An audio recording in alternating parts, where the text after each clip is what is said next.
Hello mga kabayan, magandang buhay po sa ating lahat. Welcome po ulit sa aking YouTube channel, Annalisa Reality Vlog. At ngayon po magbibigay ako sa inyo ng quick update lang po.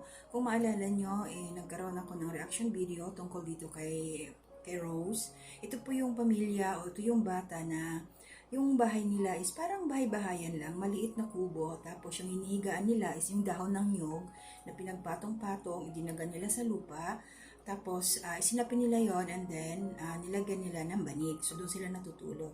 So, ngayon, meron po tayong, ang bilis po ng update, ang bilis ng blessing na dumating sa buhay ng pamilyang ito. Kasi, ito si Kabayan, commander ni Marcos, siya po yung nagbablog sa pamilya. Isa po siyang charity vlogger na asawa po ni Marcos TV channel. So, search na lang po sila at suportahan nyo din po para lumawak pa yung kanilang mga ginagawang pagtulong sa mga higit na nangangailangan. So yung ano kasi doon kung saan tayo dinadala ng Panginoon, doon talagang mapupunta yung mga paa natin, yung hindi natin ina-expect. Because God knows best. Yun nga, di ba? So ito nga po, sa madaling salita, saglit lang silang na-vlog. So halos sunod-sunod na araw. Mayroon na pong sponsor sa kanila para magkaroon sila ng bahay.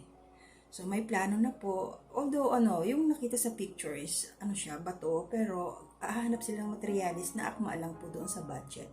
And doon pala sa lupa na yun na tinitirahan nila, dating caretaker, yung father ng mama ni Rose. Kaya doon sila. So, wala na yung tatay niya. So, sila naman yung nandun ngayon. So, binigyan sila ng space ng may-ari. So, doon pa rin sila magtatayo ng bahay. Hindi yun sa pinagtatayo ng kubo ngayon, pero binigyan lang sila sa other side.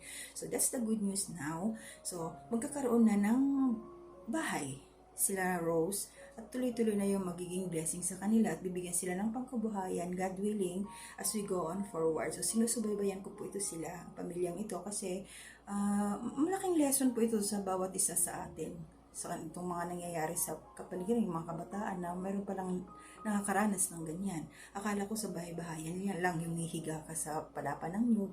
Yung pala talaga sa tunay na buhay meron din.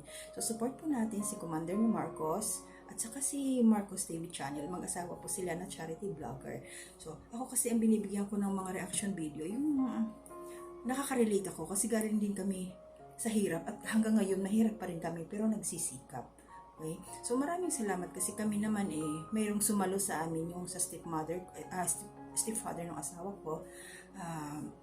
Kumbaga sa mother-in-law, doon kami. Nandun yung mga pamilya ko. So safe naman sila kasi wala pa naman kami pang materials kahit meron na kami pagtatayuan. So ayun po. So thank you Lord kasi meron na silang makakapag-umpisa na sila Rose sa bahay nila. Yun. So maraming salamat Commander ni Marcos, pagpalain ka ni Lord at more blessings sa channel mo, more subscribers para mas mapalawak mo pa. Marami ka na natutulungan kahit maliit lang yung channel mo. So believe ako sa iyo kabayan. Salamat sa inyo. Laging ingat lang sa kalusugan, ingat sa mga pagbibiyahin ninyo, sa pagmimisyon ninyo. So gabayan kayo lagi ni Lord at lagi niya kayong pangungunahan sa inyong mga paglalakbay para mailayo kayo sa anumang kapahamakan. Maraming salamat. God bless po sa ating lahat. Thank you sa aking mga subscribers. God bless din po. Bye-bye.